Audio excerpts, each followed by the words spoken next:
안녕하세요. 오늘 일찍 오셨어? 네, 이거 끝나서 5분 전쯤 좀 켜놓으세요. 끝나서 5분 전쯤.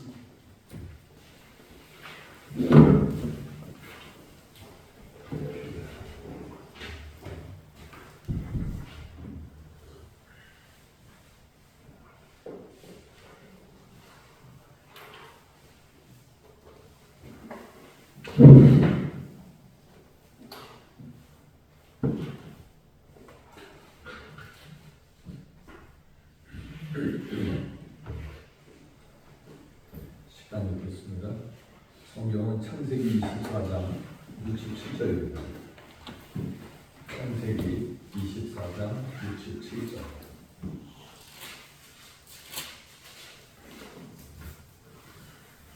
창세기 24장 67절.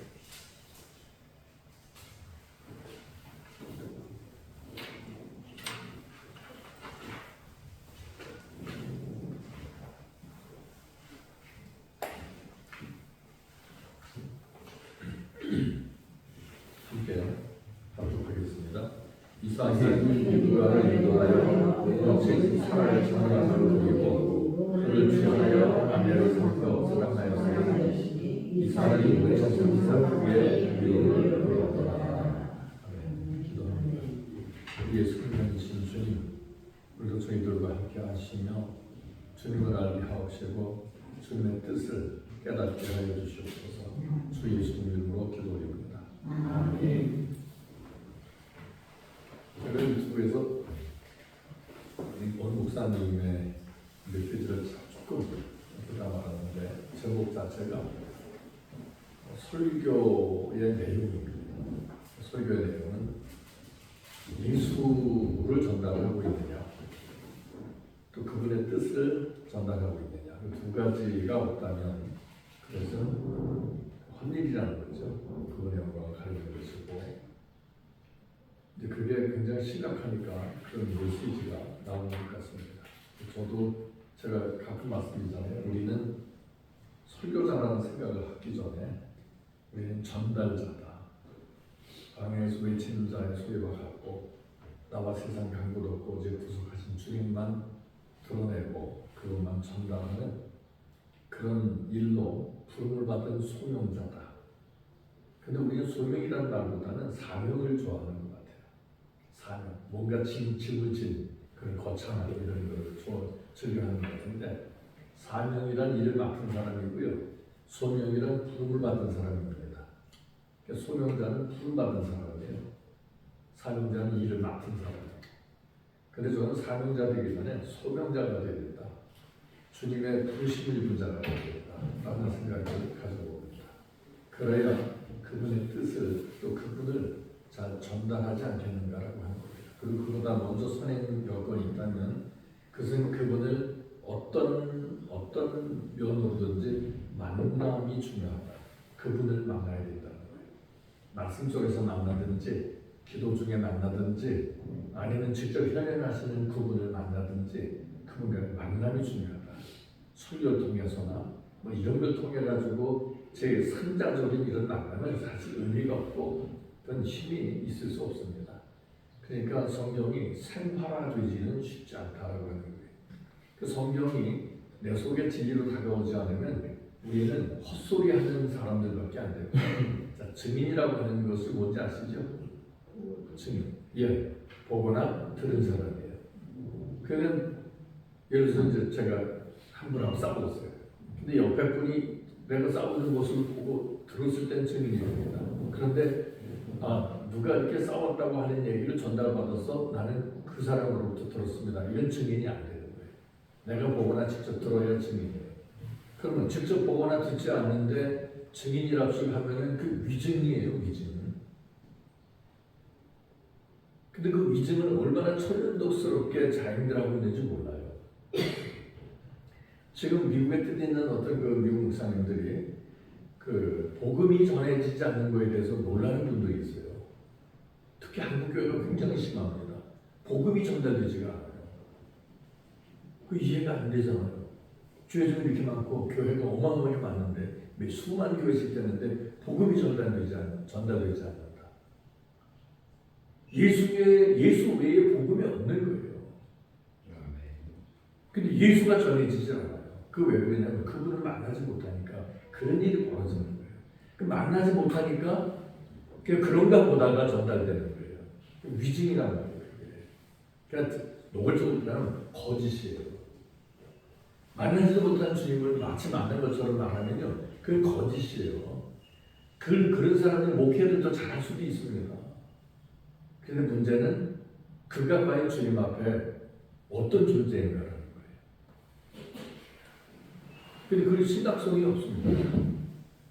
우리는 결과, 내가 생각하고 예상하는 결과만 꾸는 거예요. 그러니까 목회에서 잘 돼서 수백, 수천, 수만의 회중들 그 쓸데없는 거거든요. 한번 보세요. 예수님이나 바울이나 제자 있었나요? 다른 베드로나 누구 어떤 예수님의 제자라도 자기들의 제자가 있었나요? 없었어요. 그냥 전달자를 만족했다는 거예요. 그런데 우리는 목회학이라고 해가지고 많은 회중을 건들 생각을 해요. 물론 그건 꿈이 있어야 열심히 하겠죠. 그걸 나무라거나 뭐라고 평가하고 싶지는 않습니다. 그런데 문제는 우리의 포커스가 어디가 있냐, 초점을 맞춰야 될 때 맞춰야 된다는 거예요. 옛날 카메라들은 초점을 자기가 맞췄어요. 요즘 카메라들은 딱 돼서 반샷판 눌러오면, 예전에 이제 어느 정도 발전돼 반샷판 누르면 초점이 딱 맞았거든요. 요즘은 어때요? 딱 들이대면 자동이에요. 그냥 초점을 맞춥니다. 그런데 이제 그 초점이 내가 원하는 대로 안 나올 때가 있어요. 그럴 때는 반수동이 좋잖아요. 근데 요즘엔 자동이니까 그게 불편하기도 해요. 그래서 정작 사진을 제대로 찍으려고 하는 사람들은 반수동 카메라 이런 걸 원해요. 자기가 원하는 대로 할 수가 있거든요. 마찬가지로 우리도 아마 그런 게 좀 있어야 되지 않겠나. 예수 그리스도께 대해서 우리가 언제나 시선을 놓치지 않는 그게 중요하지 않겠나라고 하는 거예요. 그게 목회자가 되기 원하는 사람들은 자기 관리가, 다시 말하면 자기를 목회부터 해야 돼요. 자기부터 목회해야지. 아니 자기 관리도 안 되는데, 다시 말하면 그런 겁니다. 예수님의 생명의 말씀인 진리가 나도 다스리지 못하는데 그걸 내가 전해서 남이 다스림받게 한다고, 그건 쉽지 않은 얘기가 될 겁니다. 예수님께서 땅끝까지로 내 증인되라고 하셨습니다. 그 땅끝, 그럼 우리는 세상 끝나서, 세상 끝이 어디 있어요? 지구가 둥근데. 그렇게 생각하니까 땅끝이라고 생각되는 것뿐이지 땅끝은 없어요. 그러면 땅끝까지로 증인되라고 하시는 건 무슨 뜻일까요? 그것은 바로 우리의 삶의 최종 영역까지도 다 복음화되어야 된다는 거예요. 개인의 삶 속에. 그러니까 진리의 말씀이 내 속에 들어와서 생각으로만이 아니고 가슴의 뜨거움만 가지고 되는 게 아니고 내 삶 속에서 그분의 진리에 의해 순종되어지는 삶, 그게 우리를 나를 복음화시키는 것이 아니겠다는 거예요. 그 외에 뭐가 필요하겠습니까? 예수 이름이 자기 죄에서 자기 백성을 자기 죄에서 건져낸다고 그랬잖아요. 내 죄를 여러분 내가 건져내는 게 아니잖아요. 내 죄부터 나를 건지신 분이 주님이시란 말이에요. 그러면 우리가 우리의 신명의 삶의 요소 모든 것들을 생각이든 입의 말이든 삶의 영역에서의 이런 것들을 복음화시켜야 될 이유가 그 악으로부터 제거된 순수한 우리가 건진받아야 된다는 거예요. 물론 이 안에는 성화라든가 영적인 발전 이런 게 다 있어야 될 걸로 다 포함된 말이 될 겁니다. 바울이 그런 말을 했거든요. 그 경건의 연습은 범사의 유익이 있다 그랬습니다. 육체의 연습도 거둬지는 게 있잖아요. 그런데 경건의 연습은 범사의 유익이 있다. 경건의 연습이 뭘까요? 이기고 또 이기려고 하는 겁니다. 죄에 대해서. 자, 생각해 보세요. 우리가 지금 전달하는 게 예수 그리스도와, 그리고 이제 보통 예수 십자가 이렇게 말하잖아요. 그분이 희생이잖아요. 그 예수님의 사역은 십자가부터 그냥 한마디로 다 표현할 수가 있는데, 그 십자가는 뭐예요? 나를 위해서 대신 죽어주신 주님이에요. 그럼 그 십자가를 생각한다면 우리가 자기들로부터 벗어나고자 하는 게 있어야 되지 않나 그 말이에요. 주님의 수고는 끝없이 계속돼. 나를 계속해서 어둠에서 끄집어내세요. 근데 우리는 계속 들어가. 어린아이 다 키워보셨잖아요. 애들 어릴 때는 깨끗하고 마른 땅만 다니나요? 안 그럴 거예요. 아마. 애들은 꼭 시궁창에 발이라도 담겨보잖아요. 잡아 끌어도 소용없어요. 근데 우리가 딱 그 모습이다. 주님이 그렇게 싫어하고 그분을 십자가에 못 박았던 그 흉악한 것들을 우리는 왜 이렇게 즐기는지 모르겠냐는 거예요. 근데 이게 너무나 놀라운 게 뭐냐면 내가 생각하지 않아도 아니 탐심이나 음식이나 이런 것들이 내가 그 불러들여야 들어오는 게 아니잖아요. 어떻게 보면 내 속에서 나는 것 같으니 이게 도대체 해결이 안 되잖아요. 근데 성경은 놀라운 말씀하세요. 하나님께로부터 난 자마다 범죄치 않는다. 악한 자가 저를 만지지도 못한다. 이렇게까지 표현하세요. 근데 그런 경험이 있어야 된다는 거예요. 그러니까 다시 말하면 하나님께로부터 나지 않으면 그런 경험을 할 수가 없는 거예요.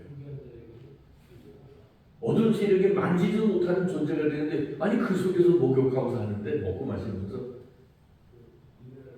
제가 드리는 이런 말씀들이 단순한 이론이 아니에요. 저는 이론이나 이런 걸 말할 줄 몰라요. 저는 그냥 제 삶의 신앙적 경험을 이야기할 뿐입니다. 그게 목회상에서도 경험이고요. 저도 그래요. 요즘은 아니 저 많은 교육이 있어요. 얼마나 좋아요. 근데 우리는 진짜 소식구거든요. 근데 그분들과 이렇게 대화 나눠보면은 대화 속에서 얻어지는 게 있잖아요. 참 놀랍다. 주님 정말 기뻐하신다. 그런 생각을 갖게 되니까 정말 감사한 거예요. 왜냐하면 한 생명이 온천하고 닦여잖아요. 그런데 그 생명이 주님을 향해 몸부림을 치고 있어요. 그 모습 보는 목회자들의 마음은 행복한 겁니다. 그런 기쁨이 있어요. 그 기쁨을 제가 나누길 원하는 거예요. 천하를 구했어요. 자기 목숨을 걷지 못하면 아무 소용이 없는 겁니다. 그래서 여기 있는 우리 모두가 다 자기 목숨을 귀하게 여겨야 된다. 자기 생명보다, 자기 영적인 생명보다 귀한 세상에 어디 있겠어요? 근데 이런 데 성경은 모든 내용들이 포커스가 맞춰져 있어요. 물론 이제 이 내용도 이제 쭉 연결해서 보다 보면은 교회에서는 잘 말하지 않는 부분들이 언급될 수도 있어요. 근데 그 예를 들어서 성적인 부분을 교회에서 얘기하면요 두 가지 중에 하나일 거예요. 그걸 말하더라고요. 하나는 태생이 음란하거나 하나는 그것을 교육하기 원하는 그런 아마 그 마음의 소유가 있지 않을까 저는 그런 생각을 해봅니다. 성경에서 2차적 결혼은 육적인 결합입니다. 그리고 남녀가 만나는 건데 세상을 이렇게 봐도 물속에서는 물고기가 근데 그 같은 종끼리만 그렇게 꼭 결합해가지고 그 후손을 생산하잖아요. 곤충들도 그렇고 그리고 동물들도 그렇고 다 그렇더라고요. 그래 암수가 있더라고요 세상에. 그런 것들이 우리가 볼 때는 자연스럽다라는 생각을 가져요. 그런데 유독 사람들 안에 있어서의 부부관계에 대해서는 사람들이 그걸 자연스럽게 생각을 안 해요. 특히 한국 사람들은 터부시하는 경향이 있어요. 그래가지고 애정 표현만 해도 생각 느끼고 보고 그리고 애정 표현도 이불 속에서 모르니까 겉으로 이불 밖에 벗어나면 굉장히 멋쩍은 거예요. 자녀 앞에서 그러고 그래요. 근데 그건 저도 마찬가지입니다. 제 아내는 제가 이렇게 나오면 제가 하도 반응이 없으면 그렇게 하는데 저에게 지금 제 아내는 67세예요. 만 67세인데 제가 나가면 안아주려고 그러고 볼에다 입 맞춰주려고 그래요. 애정 표현을 하려고 그래요. 근데 전 태생육이 쉽지가 않은 사람이에요. 근데 우리는 그렇게 와이프가 하다 보니까 아이들도 자연스러워졌어요. 그런 모습들이 있습니다. 근데 한국 사람들의 경우에는 이상하게 그런 게 정리가 잘 안 돼 있어요. 그 왜 그런지는 저도 잘 거기까지 제가 욕을 안 해봤는데 저는 성경만 봅니다. 그런데 이제 우리가 이 땅에 살면서 부부가 살면서 제가 드리는 말씀은 우리에게만 적용되는 게 아니라 우리가 가르쳐야 될 젊은 사람들 있잖아요. 그 젊은 사람들에게 가르쳐야 될 내용이기도 하고 또 이런 부분들을 언급하는 데가 거의 없어요. 제가 지금까지 40여 년 목회하면서 들은 적도 본 적도 없습니다. 그래서 이제 이런 아쉬움 때문에 제가 하고 또 이런 가르침을 교회에서 했을 때 나쁘지 않았고요. 그리고 실질적인 영적인 삶과 연결됐기 때문에 말씀드리는 거죠. 그 우리가 보통 생각할 때 저는 이제 그리스도와 우리 부부와의 관계, 가정 관계를 이렇게 삼각형으로 보는데 주님이 위에 계시고 부부는 이제 뭐 그렇게 얘기하잖아요. 뭐 수성과 금성의 사람들 이렇게 남성과 여성 이렇게 보잖아요. 이게 가까워질 수가 없어요. 모든 게 다르잖아요. 육체적인 생명서부터 기능서부터 그 생각의 구조도 다 다르단 말이에요. 그 이걸 합쳐지려고 할수록 안 되는 거예요. 멀어질 수밖에 없어요. 그런데 그리스도 안에서 주님을 사랑하기 시작하면 가까워지는 거예요. 그러니까 주님을 사랑하려고 하면 부부는 가까워지게 됐어요. 그 은혜 받은 자의 특징이 뭔지 아시죠? 은혜 받으면 부부가 가까워져요. 제가 오늘 아침에도 김 목사님 보고 그랬어요. 얘기 나면서 목사님 이렇게 보니까 물론 이게 내천자 나눠서졌지만 목사님 얼굴에서 도끼가 다 빠졌네. 제가 그런 얘기했어요. 그러니까 예전에 김 목사님 만났을 때 그 모습하고 요즘에 김 목사님 그 만나는 그 모습은 달라요. 근데 제가 이렇게 말씀드리는 걸 우리는 고개만 끄덕이지 몰라요. 근데 부인은 아시겠지. 왜 이런 말씀을 하는지. 사람이 달라졌거든요. 그 달라진 것을 부부는 느낍니다. 근데 실제적으로 느끼게 되겠어요. 그래서 이제 그런 것들은 저는 그렇게 얘기하죠. 성경에서는 예수님이 그 가족이 원수다 뭐 이렇게까지도 표현하셨는데 그런데 이제 그 가족들이 은혜 받고 받지 못했고를 가장 예민하게 할 수 있다라는 겁니다. 어쨌든 부부를 서로 동떨어지게 돼 있던 이런 부분들을 하나 되게 하는 데는 주님 사랑하게 만드는 것밖에 없어요. 제가 전에 그 동급생인데 나이는 어려요. 나하고 동기인데. 근데 둘 다 부부가 동기예요, 저하고. 그런데 이제 모처럼 그게 하나님께서 일하신다고 봐요. 하고 싶어요, 괜히 그 집에, 그 교회에. 그래서 갔어요. 이런저런 얘기를 하는데 그 남편 된 목사님 위해서 그 얘기를 해요. 목사님, 우리 지금 결혼한 지 8개월 됐습니다. 갖고 왔는 거예요. 이혼 준비하고 있다. 그 얘기를. 제가 볼 때는 선남선녀예요. 참 남자도 괜찮고 여자는 제가 제수지상 올라갈 정도로 괜찮은 사람이에요. 참 괜찮은 사람이에요.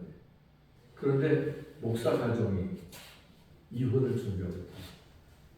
그래서 제가 이제 설득까지 안 되잖아요. 이런저런 얘기를 하면서 제가 홍보를 했죠. 전에 말씀드린 사랑의 동산에 한번 가보자. 수술을 받아봤어요. 두 분이 거기 갔다 오고 나서 찰떡이 됐어요. 지금까지 교회 손에서 사역하면서 잘 살고 있습니다. 주님 사랑해라. 그거 쉽지가 않은 얘기예요. 아니 목사 사모가 주님 사랑 안 하겠어요, 나름대로. 그런데 잘못 생각할 수가 있다는 거예요. 그래서 이제 그분들이 사랑 동산을 경험해서 주님을 사랑하게 되니까 부부가 하나 되는 거예요. 지금 30년도 넘었어요. 잘 살고 있습니다. 주님을 사랑하게 하면 됩니다.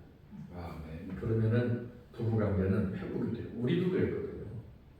제 아내가 고심측에서 전도로 생활했던 사람이기 때문에 성경적인 이런거나 신앙적인 이런 거나 안 맞아요. 맞지 않아요.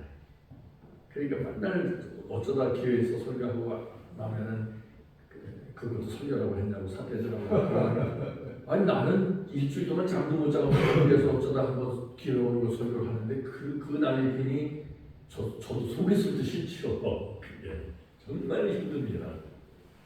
게다가 저 같은 경우에는 신앙적으로 상당히 이제 범민이 많았으니까 나중에 이제 와이프 얘기 들으니까 책을 통해서 인도하신다는 게 깨달았다. 저는 책을 참 많이 봤어요.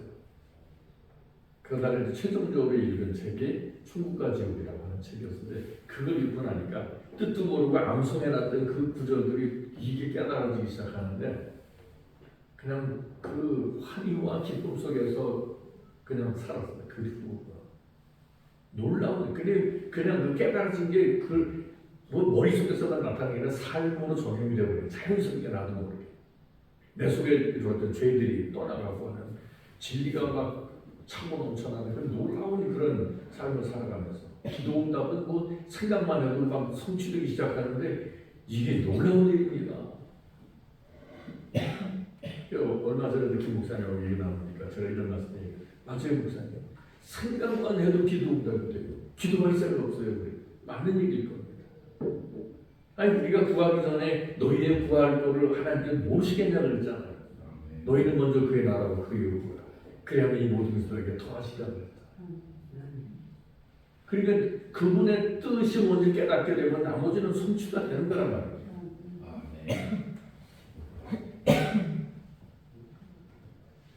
저 같은 경우는 그래서 말씀이 열리고 찬송 가사가 열리고 뭐 심한 부분에 사물의 이치가 드러나고 막 엄청난 역사가 일어났었어요. 그래서 나한테만 그럴 일은 없다라고 해서 제가 여러 사람한테 소개를 했는데 충심으로 읽은 사람들은 다 저보다 더 놀라운 경험들을 했고 그냥 수박 거달기로 읽은 사람들은 지금까지 그 모양 그 꼴이고 그렇습니다. 그래서 제가 지금 두 가지 말씀있잖아요. 홍보했잖아요. 두 가지는 한번 경험해 보세요. 경험해 보시면 혹 누가 합니까? 놀라운 일이 있지 않겠습니까? 혹시 로또 사보신 적 있으세요? 네. 로또 복권? 그게 확률이 몇 프로인지 아세요? 800만 분의 1이라고 해요. 근데 그 800만 분의 1 요행수를 읽고 해요. 그런데 병든 자나 죽은 자에서 기도해 보셨어요? 확률이 어떻게 되죠? 기도했을 때 확률은 반반이잖아요. 50%. 아니 응답 받고 못 받고 50%잖아요. 그렇죠? 못 받을 확률 50%, 받을 확률 50%. 근데 기도를 그렇게 어렵게 생각을 해요. 어렵게 생각할 게 없어요. 기도한 뒤에 그 책임은 누구한테 있어요? 내 손을 떠났잖아요. 내가 그분께 안 했으면 그 다음에 누가 하셔야 돼요? 아니 그분이 하시거나 마시거나 하잖아요. 그럼 확률 50%예요.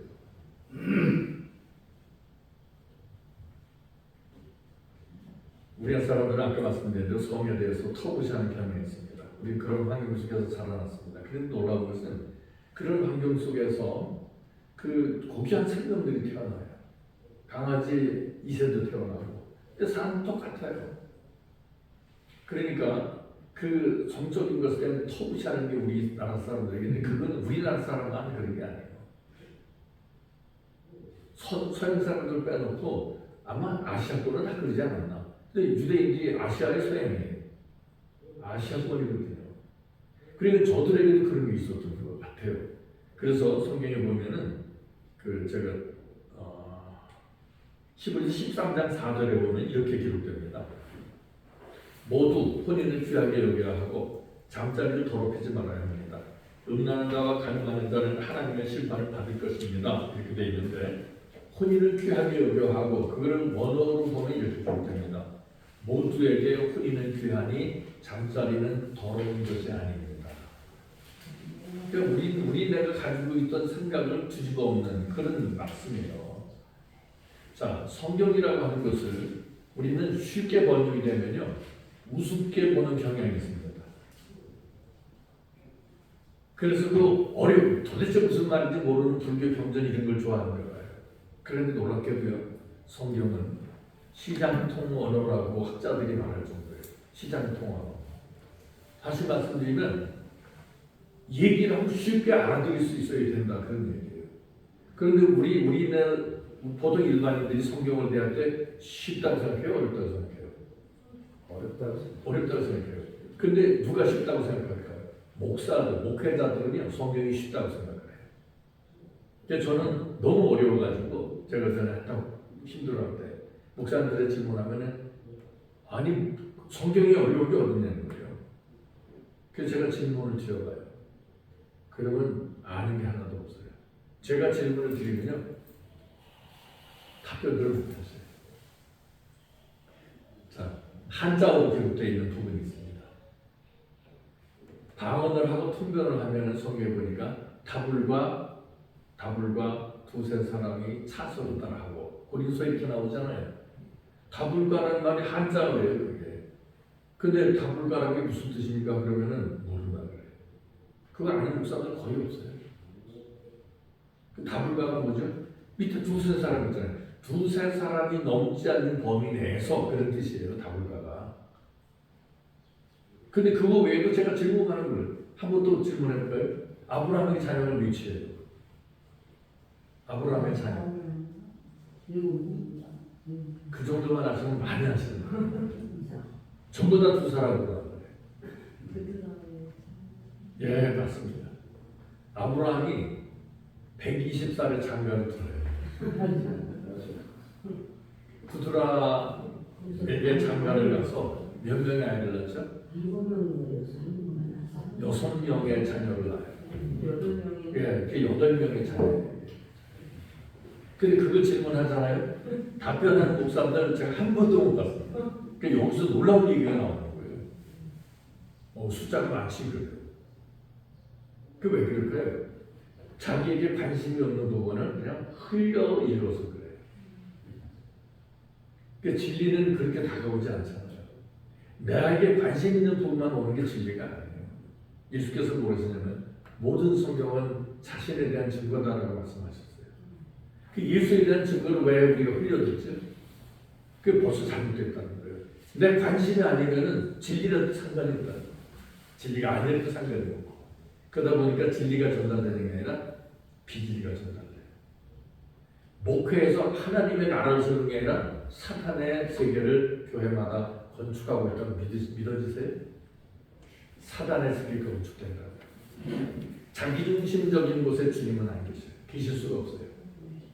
목회자가 자기중심적이다. 그러면 숫자가 많이 모여도요.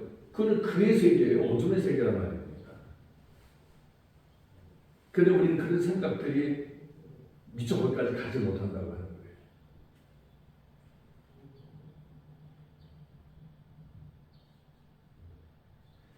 예전에 제가 한번 말씀드리겠습니다. 썬다싱 하면 아시는 분 계신가요? 인도의 성자라고 합니다. 그래서 인도의 어느 지역 가면요, 그 썬다싱 마을이라는 게 있어요. 아예 그냥 그 지금 우리나라에도 인도 선교회 그 지금 회장하는 거의 회장급이죠. 그분이 하여튼 썬다싱에 거의 그냥 빠져 있다시피 해요. 왜냐하면 그의 삶이 놀라웠거든요. 복음에 지배된 삶을 살았던 분이 썬다싱이라고 하는 분이에요. 부모가 죽이려고 해도 독을 먹어도 죽지 않았어요. 그 정도였었습니다. 그런데 그 썬다싱이라고 하는 분의 책도 저도 읽었죠. 그분의 책을 읽으면서 나름대로 이제 감동도 되고 그랬었는데 나중에 이제 그분에게 어떤 분이 이제 그분이 전도를 하니까 그 도대체 천국의 기쁨 뭐 그렇게 말하고 하는데 그게 뭐냐라고 말을 해요. 그러니까 이제 질문하니까 썬다싱이 있다가 두 가지를 답변합니다. 천국의 성도 간의 사랑은 이 땅에서 가장 위대한 사랑보다 1000배 더 더하다 이렇게 말해요. 그럼 이 땅에서 가장 위대한 사랑이 뭘까요? 있을까요? 모성애보다 위대한 사랑은 없잖아요. 근데 모성애보다 1000배도 더한 사랑이 충만한 것이 하늘나라예요. 그것도 성도 간의 사랑. 그럼 살만나지 않겠어요? 갈만하지 않겠어요? 그리고 하늘에 쾌락 그랬는데 이 땅에서 가장 큰 쾌락에 1000배도 더한 그런 것이다. 그럼 이 땅에서 가장 큰 쾌락이 뭐겠어요? 제가 지금까지 말씀드린 잠자리 문제예요. 부부관계라고 하는 거예요. 그런데 그 부부관계에 있어서도 그것을 우리는 수치스럽게 여기니까 쾌락, 기쁨 이런 게 없어요. 그냥 뭐랄까요? 의무, TV 보니까 자꾸 의무 방어전 이런 얘기가 나와요. 그게 어떻게 의무 방어전이에요? 아니 그리고 부부가 맨날 만나야 되는 이상한 소리예요. 그럼 밥은 왜 매일 먹어? 그거 하루 세 끼씩. 왜 매일 먹죠? 한번 생각해 보세요. 세상에서 가장 행복하라고 준 그 기능들을 무시하는데 아니 먹고 있는데 거기에 목숨들을 걸어요. 이게 뭐가 잘못됐다는 거예요. 그러니까 기능을 쓰지 않는. 그래서 제가 왜 그런가 하고 생각해 보니까 한국 사람들의 특징은 위대한 특징이죠. 세탁기 사서 설명서 보세요. 전자레인지 사서 설명서 보세요. 자동차 사서 설명서 보세요. 안 봐요. 그러니까 뭐에서 자기가 필요한 것만 써. 그냥 스위치 누르고 뭐 이거밖에 몰라요. 무슨 기능이 있는지 전혀 모르고 살아요. 저는 자동차 사잖아요. 이번에도 선물 비싼 차 선물 받아가지고 뭐부터 하겠어요? 설명서부터 들여다보는 거예요. 그리고 온갖 기능들을 다 만들어보는 거예요. 그래도 모르겠으면 유튜브 봐가지고 그걸 해요. 지금은 거의 완벽하게 알게 됐습니다. 그 이제 선물해준 집사님이 그런 말, 목사님은 틀림없이 시간 얼마 안 되어서 이걸 다 아실 거니까 가르쳐드리진 않겠습니다. 근데 그 집사님 말씀하세요. 저 성격을 알죠. 그래도 30년간 같이 있었으니까. 그런데 설명서들에 대해서 관심이 없어요. 그러니까 하늘나라에 대한 설명서, 주님에 대한 설명서, 이 땅에 있는 인간들에게 있으니까 행복을 위한 설명서, 이런 것들에 대한 관심이 없는 거예요. 그래서 사람이 이 진정으로 행복하려면 젊은 사람들의 경우에 이게 정말 잘 가르쳐서 부부간에 충성스러워야 돼요. 뭐 제가 더 심한 얘기도 할 수 있겠지만 이렇게 보면 됩니다. 자, 이 기쁨이나 보람이나 이런 걸 느끼는 것은 교회 생활에도 보면 서로 섬길 때 가능하잖아요. 섬김이 일방적일 때는 어떻게 되나요? 나중에 그게 피곤이 돼요. 부모 자식간도 마찬가지로 어머니의 사랑이 모성애가 위대하잖아요. 그런데 이게 위대한 사랑도 지칠 때가 있긴 있죠. 지칠 때가 있어요. 언제까지 해야 되나? 정말 힘들 때가 있습니다. 근데 어쨌거나 조금만 더 맞자 붙여서 엄마 정말 감사해요. 그러면 또 힘이 살아나잖아요. 그 말 한마디에 그냥 아무리 힘들어도 다 할 수 있는 그거예요. 마찬가지로 그렇습니다. 부부도 그렇습니다. 서로가 섬길 때. 그래서 이 부부관계라는 것은 피차에 능동적으로 섬길 때 하늘의 놀라운 기쁨도 맛볼 수가 있는 거예요. 그것도 하늘의 기쁨의 1000분의 1밖에 안 되는 거예요. 근데 그런 기쁨도 온전하게 못 느끼면서 천국의 기쁨, 쾌락 얘기하면 그건 애들 장난이 아니겠습니까? 허락된 것도 누리지 못하면서 앞으로 누릴 것에 대한 희망들을 가져요. 그게 뭔지도 모르고. 그러니까 하늘의 기쁨, 쾌락 그러면은 설명해달라고 못하는 거예요.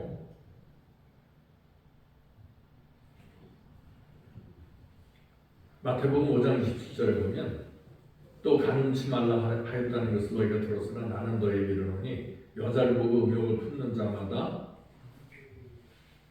가늠하는 자니 음욕을 품는 자마다 마음에 이미 가늠하였느니라 그랬습니다. 그 가늠자는 하나로 못 들어간다고 그랬어요. 그럼 이 땅에 살면서 여자든 남자든 다른 이성에 대해서 딴 생각을 아니 품을 수 있느냐라고 한다면 보통 일반적인 신령 상태는 그건 불가능한 거예요. 왜냐면 속에서 일어나는데 밖에서 들어오면 내가 알고 내쫓겠는데 속에서 일어나 다른 이성 보고. 그 전에도 제가 말씀드렸잖아요. 우리 교회 여 집사님이 그런 얘기를 해요. 목사님하고 사실은 사모님은 행복하시겠다. 그러니까 제 아내가 한 말이 있죠. 명언을 남겼어요. 니도 한번 살아봐. 그 소리 나오더라. 제 이 친척 이모님 되신 분이 계십니다. 그분이 그런 얘기를 해요. 아유, 세상에 목사님 같은 사람을 신랑으로 이렇게 사는 사람은 얼마나 좋겠나. 저는 다재다능하거든요. 다재다능하니까 그런 얘기를 해요. 그래서 제가 그분에게 그 이모님께 그러죠. 같이 사는 사람은 답답하다 할 겁니다. 제대로 하는 게 한 가지만 있어야 되지. 근데 제 아내가 저한테 하는 말이 당신은 목사 된 게 아깝소. 왜 그러냐니까 한이 재능이 이렇게 많은데 목사 된 게 아깝다는 거예요. 어쨌거나 우리 속에서 나타난 이게 나오는 것들을 어떻게 해요? 여자들이 저는 여자가니까 모르겠어요. 남자에 대해서 이렇게 좀 비교의식 갖고 딴 생각도 모르겠지만 남자들의 경우에는 심각할 정도라고 생각을 해요. 근데 이제 어느 여자 학자가 말하기를 여자들은 더 심하다 그러니까 저는 이제 그래도 여자 속은 좀 모르니까. 근데 남자들의 경우에 다른 이성을 보고 다른 생각이 아니 들 수도 없다라는 거예요. 그러면 이제 그게 마음에서 그런 마음 품으면은 가능한 것이라고 했고 가능자는 하나로 못 들어간다고 했는데 그거는 저는 속이 어떻겠습니까?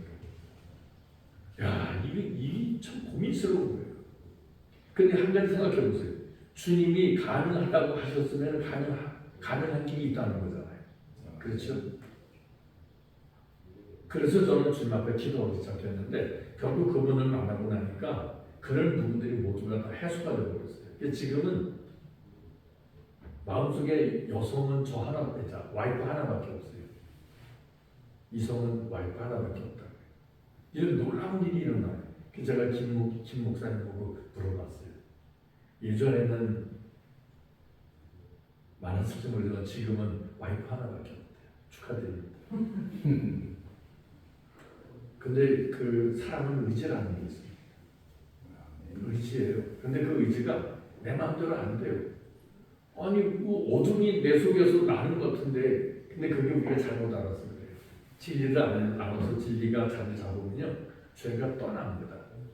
우리가 빛이라면 어둠이 떠나요. 똑같습니다. 진리가 들어오면은 어둠이 떠나는데 문제는 뭐냐? 진리를 받아들이지 않으니 어둠이 떠날 수가 없는 거예요. 여기 불 끄고 커튼 치면은 밝겠어요, 어둡겠어요? 어둡죠. 그럼 어두운 상태에서 박다 한다고 사물이 식별이 돼요? 그럼 밝게 하려면 어떻게 해야 돼요? 스위치만 누르면 되잖아. 근데 스위치도 안 켜도 어두운데 밝다고 얘기해요. 근데 좀 솔직하게 표현하면 저는 대화만 나눠도 얼굴만 봐도 저 심령에 진리가 있다 없다를 많이 느낍니다. 그래서 제가 목사님들을 보고 예전에는 많이 참 책망도 하고 그랬는데 지금은 포기했습니다. 그냥 나름대로는 열심히 하고 있겠지라고 하는 그런 스스로의 위안을 삼을 뿐입니다. 근데 정말 문제는 뭐냐면 진리를 받아들이지 않았으니 진리가 뭔지 모르니 받아들이지 않고 그러다 보니 자기 속이 어두운데도 자기는 빛의 사냐라고 얘기를 하니까 정말 깝깝한 일이죠.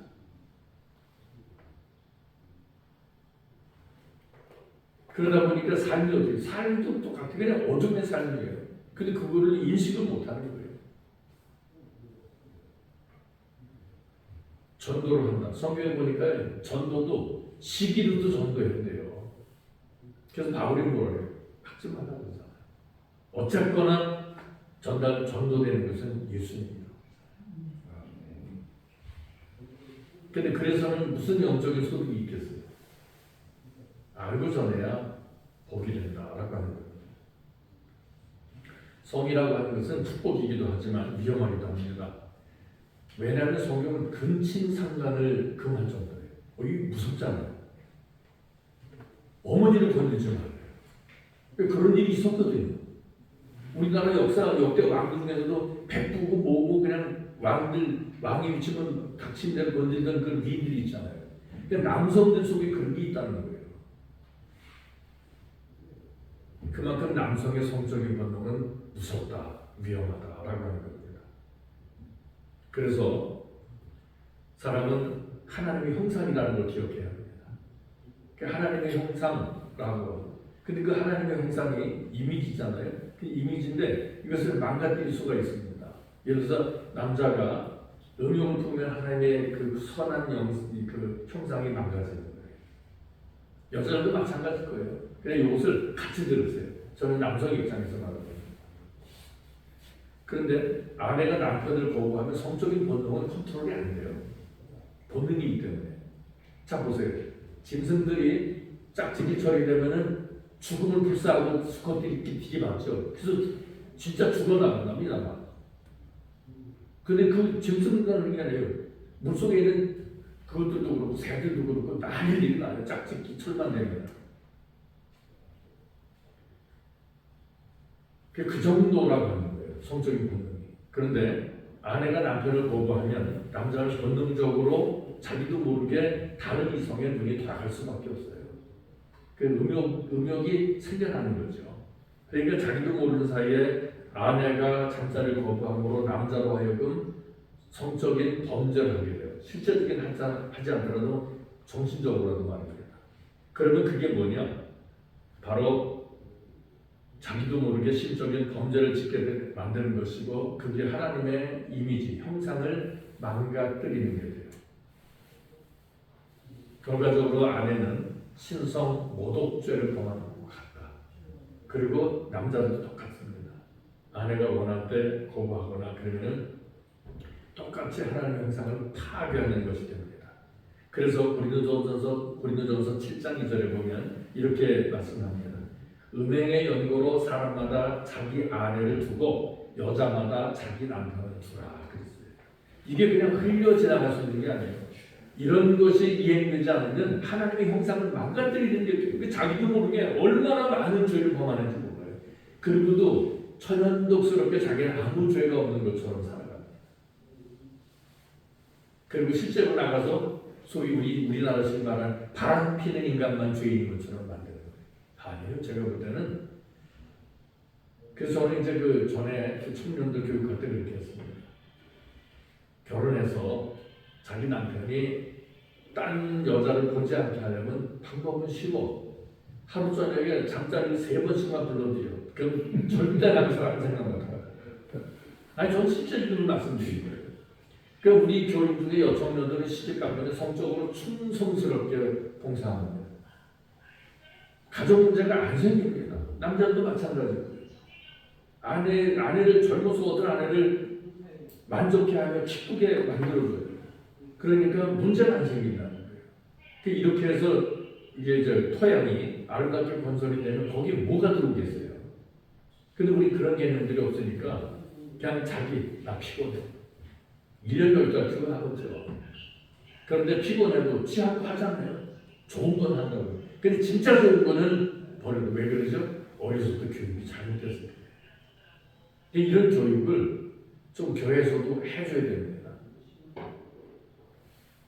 예전에 제가 그 원효준 목사님이라고 선배 목사님 계셨는데 그분이 부부상황 세미나를 하는 걸 제가 가봤습니다. 그런데 포커스가 약간 어긋났어요. 이게 영적인 이런 부분들을 터치해줘야 되는데 그러면 영적인 의무감도 생기는데 그분은 거기까지는 손을 못 대줬더라고요. 그래서 한번 참석하고 나갔던 기억이 있습니다. 성경은 4절로 이렇게 말씀합니다. 아내가 자기 몸을 주장하지 못하고 오직 그 남편이 하며 남편도 이와 같이 자기 몸을 주장하지 못하고 오직 그 아내가 하나님. 그런데 나 피곤하지 마. 그건 자기 몸을 자기가 주장하는 거예요. 그 성경이 유예됐어요, 안 됐어요? 유예됐잖아요. 죄를 줬어요, 안 줬어요? 성경을 위반하는 죄를 줬잖아요. 근데도 자기는 멀쩡한 것처럼 알고 있는 거예요. 근데 그게 무슨 간단한 죄가 아니에요. 제가 말씀했잖아요. 신성모, 하나님의 형상을 망가뜨리는 범죄, 흉악스러운 범죄를 하는 거예요. 그러면서 다른 사람의 허물을 얘기를 해요. 내 눈에 들보가 있는데 왜 그랬을까요? 몰라서 그런 겁니다. 그뿐만 아니라 그 밑에 보니까 5절에 서로 분방하지 말라. 그러니까 분방한다는 건 뭐예요? 사로잡지 않는다는 거잖아요. 분방하지 말라. 다만 기도할 틈을 얻기 위해서 합의 동안 얼마 동안은 하되 다시 합하라. 이는 너희의 절제 못함으로 인하여 사단으로 너희를 시험하지 못하게 하려 함이라. 그러니까 성경은 얼마나 자상한지 몰라요. 바울이 썼어요. 바울은 독신으로 알고 있는데 어쩜 그렇게 분방을 잘하나 몰라. 왜 이렇게 잘하았을까요? 그리스도와 교회의 관계, 그냥 주님과 성도의 관계를 영적으로 잘하니까 이런 게 나오는 거예요. 그 뒤로도 보면 바울의 아주 놀라운 표현이 또 나옵니다. 고린도전서 7장 9절을 보니까 만일 절제할 수 없거든 혼인하라. 정육이 불같이 타는 것보다 혼인하는 것이 나으니라. 혼인한 자들에게 내가 명하노니 명하는 자는 내가 아니요 주시라. 여자는 남편에게서 갈리지 말고 만일 갈릴지라도 그냥 지내든지 다시 그 남편과 화합하든지 하라. 남편도 아내를 버리지 말라 그랬습니다. 근데 누가복음 16장 18절에 보면 더 심각한 말씀이 나옵니다. 무릇 그 아내를 버리고 다른 데 장가드는 자도 가능함이요 무릇 버리운 이에게 장가드는 자도 가능함이니라. 그러니까 성경은 이혼 불가를 말씀합니다. 그리고 이혼했을 때는 독신을 유지해야 되는 겁니다. 근데 우리 주변에 보면은 이혼녀와 결혼한 사람들 있잖아요. 이혼남하고 결혼하고 이혼남하고 하면 안 되는 거예요. 이혼녀하고 결혼하면 안 되는 거예요. 상처한 사람은 돼요. 제가 아는 어떤 분 중에서 사모님이 상처했고 그리고 목사님이 상처했어요. 그 두 다 배우자가 없어요. 그 상태에서는 결혼이 가능해요. 그런데 이혼했다. 그거는 결혼이 아니에요. 가능을 유지하는 거예요. 성경의 정의입니다. 그 다른 사람에게는 얘기해봐야 통하지 않잖아요. 그러나 자기 자신을 지켜야 됩니다. 다시 한 번 말씀드립니다.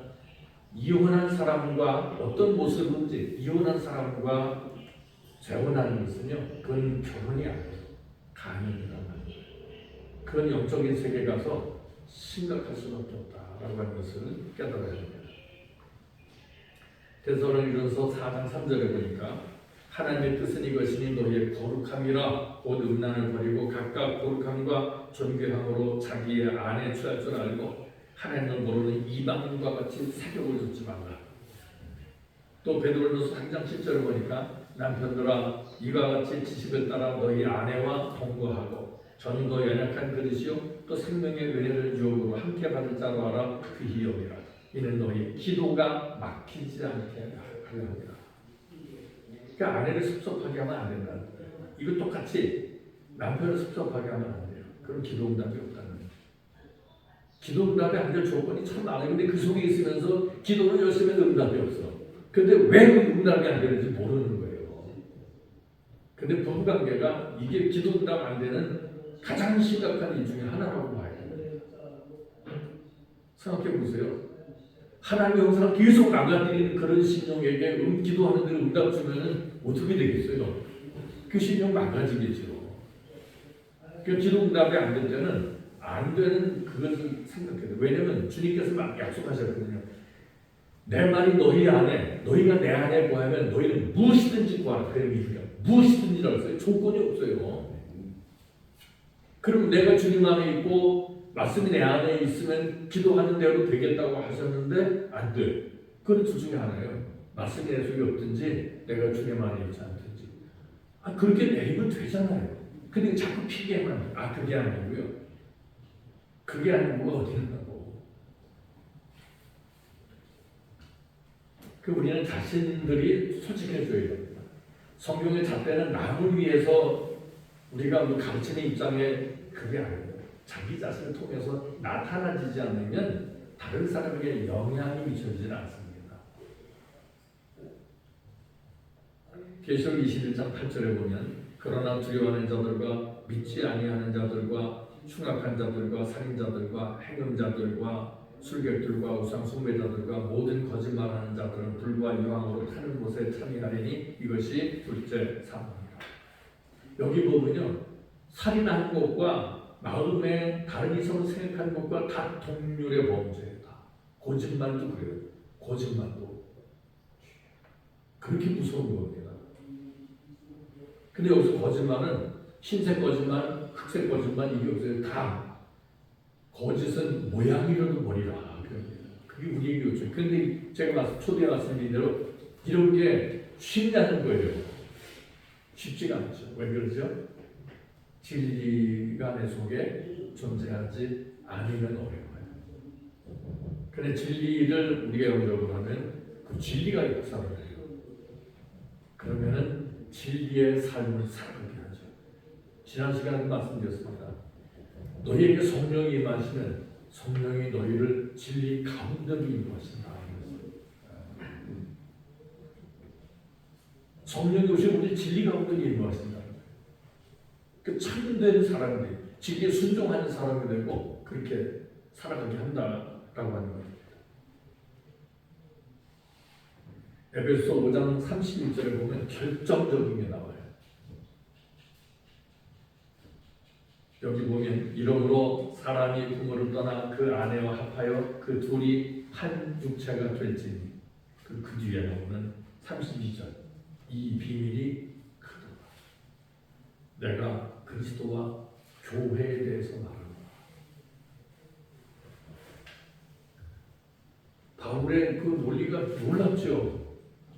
어쩜 그렇게 부부관계를 살아나 더 독신을 살아나. 그런데 보니까 그리스도와 교회에 대한 비밀이라는 거예요. 뭐가? 부부관계가. 그것도 육체적인 관계가 그리스도와 교회에 대한 비밀이에요. 우리가 여기에 대해서 연구를 좀 하셔야 될 겁니다. 그래야 진리의 그 씨로 말미암아 우리가 이 땅에 그리스도의 자녀들을 생산할 수 있게 될 겁니다. 어둠이 우리 속에 있다면 어둠의 자녀들이 우리 통해서 나타나집니다. 내가 진리 안에 있고 진리가 내 속에 있다면 우리를 통해서 진리의 자녀를 하나님께서 얻으시게 될 것입니다. 기도하겠습니다. 우리 같이 아버지, 놀랍고 크신 사랑을 주님 앞에 감사드립니다. 우리 연약함과 무지로 인해서 그리스도가 증거되는 것보다 오히려 어둠이 확산되는 것 같은 그런 느낌을 저희들이 받습니다.